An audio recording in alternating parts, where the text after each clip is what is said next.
கால்குலஸ்னாலே நமக்கு ஞாபகம் வர்றது இன்டகிரேஷன் டிஃபரன்ஷியேஷன் ஃபார்முலாஸும் அதை எப்படி சால்வ் பண்றது அதோட கால்குலேஷன் இதெல்லாம் தான். இது எதுவுமே இந்த வீடியோல இருக்க போறது இல்ல.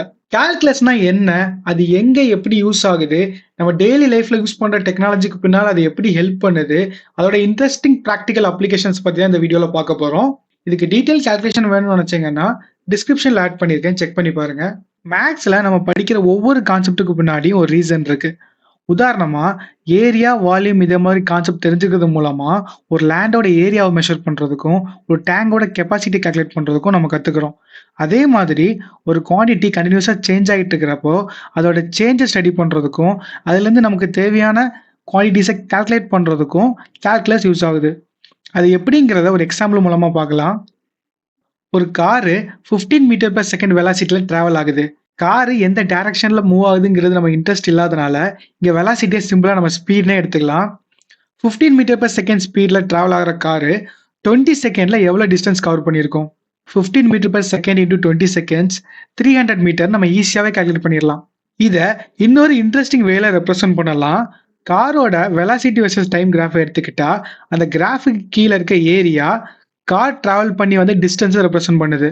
இங்க கார் கான்ஸ்டன்ட் ஸ்பீட்ல போயிட்டு இருக்கனால அந்த ஏரியா ஒரு ரெக்டாங்குலரா இருக்குது. அதனால ரெக்டாங்கிளோட ஏரியாவை நம்மள ஈஸியா கால்குலேட் பண்ண முடியுது. அதே போல அந்த கிராஃபோட ஸ்லோப்பு அந்த வெலாசிட்டி அந்த பாயிண்ட்ல எவ்வளவு சேஞ்ச் ஆகுதுன்னு, அதாவது அதோட ஆக்சலரேஷனை ரெப்ரசென்ட் பண்ணுது. இந்த சினாரியோல வெலாசிட்டி எதுவும் சேஞ்ச் ஆகாதனால ஆக்சலரேஷன் 0. அப்போ ஒரு காரோட ஸ்பீடு டைம் பொறுத்து எவ்வளோ இருந்துச்சுங்கிற டேட்டாவை வச்சு நம்ம அந்த கார் எவ்வளோ டிஸ்டன்ஸ் ட்ராவல் பண்ணியிருக்குங்கிறதையும் அதோட ஸ்பீடு ஒரு பாயிண்ட்ல எவ்வளோ சேஞ்ச் ஆயிருக்கு, அதாவது ஆக்சலரேஷன் எவ்வளோ இருக்குது, இன்க்ரீஸ் ஆயிருக்கா டிக்ரீஸ் ஆயிருக்கா, கான்ஸ்டன்ட் வெலாசிட்டியில் போயிருக்காங்கிறதையும் நம்மளால கால்குலேட் பண்ணிக்க முடியும். இதுல கால்குலஸோட நீட் எங்க வருதுன்னா, நம்ம எல்லா கிராஃப்லயுமே இதே போல ஏரியான்ற கர்வையும் ஸ்லோப்பையும் இவ்வளோ ஈஸியாக கால்குலேட் பண்ண முடியாது. எக்ஸாம்பிளுக்கு ஒரு காரு கிராஜுவலாக ஸ்டார்ட் ஆகி அதோட ஸ்பீட் இன்க்ரீஸ் ஆகி ஒரு பீக் ஸ்பீட் அச்சீவ் பண்ணிட்டு அதே போல் ஸ்லோ டவுன் ஆகி ஸ்டாப் ஆகிற சினாரியோக்கு கிராஃபை பார்த்தீங்கன்னா இதே போல் கர்வேச்சராக இருக்கும். இதோட ஏரியாவை நம்ம ரெக்டாங்கிள் கால்குலேட் பண்ண மாதிரி ஈஸியாக கால்குலேட் பண்ண முடியாது. இதோட ஸ்லோப்பும் பாயிண்ட்டுக்கு பாயிண்ட் வேரி ஆகிட்டு இருக்கும். அதையும் நம்ம முன்னால கேஸுக்கு பார்த்த மாதிரி ஈஸியாக கால்குலேட் பண்ண முடியாது. இங்கே தான் நமக்கு கால்குலஸ் தேவைப்படுது. ஒரு கிராஃபோட ஈக்குவேஷனை இன்டகிரேட் பண்றது மூலமா அதுக்கு கீழே இருக்க ஏரியா நமக்கு கிடைக்குது.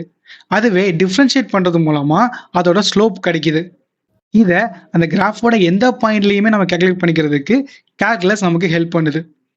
ஈக்குவேஷன் எவ்வளோ காம்ப்ளிகேட் ஆகிட்டு போனா கூட நம்ம அந்த ஈக்குவேஷனை டிஃபரன்ஷியேட் பண்ணி இன்டகிரேட் பண்ணியும் நமக்கு தேவையான குவான்டிட்டிஸை நம்மளால கால்குலேட் பண்ணிக்க முடியும். இதுதான் கால்குலஸோட பியூட்டியும் தேவையும். இந்த கால்குலேஷன்ஸ் ஒரு நார்மல் காரை விட ஒரு அட்டானமஸ் காருக்கும் ரோபோட்ஸ்க்கும் எவ்வளோ இம்பார்ட்டன்ட்ங்கிறத யோசிச்சு பாருங்க. அது தன்னை சுற்றி இருக்கிற ஆப்ஜெக்ட் எவ்வளோ டிஸ்டன்ஸில் இருக்குது, எவ்வளோ ஸ்பீடில் தன்னை அப்ரோச் பண்ணுதுங்கிறத கண்டினியூஸாக மானிட்டர் பண்ணி அதுக்கேற்ற மாதிரி அதோட ஸ்பீட் அட்ஜஸ்ட் பண்ணுறதுக்கு கால்குலஸ் ஒரு பவர்ஃபுல்லான டூலாக இருக்குது. அதே மாதிரி நம்ம மொபைலில் இருக்கிற மோஷன் சென்சார் மொபைலோட ஆக்சலரேஷனை கண்டினியூஸாக மானிட்டர் பண்ணி அந்த டேட்டா ப்ராசஸ் பண்ணி நம்ம எவ்வளோ ஸ்டெப்ஸ் நடந்திருக்கோங்கிறத கால்குலேட் பண்ணுறதுலையும் கால்குலஸ் இம்பார்ட்டண்டான ரோல் ப்ளே பண்ணுது. இப்படி நம்மளை சுற்றி நம்ம டெய்லி யூஸ் பண்ணுற நிறைய டெக்னாலஜிக்கு பின்னால் கால்குலஸ் ரொம்பவே யூஸ்ஃபுல்லாக இருக்குது.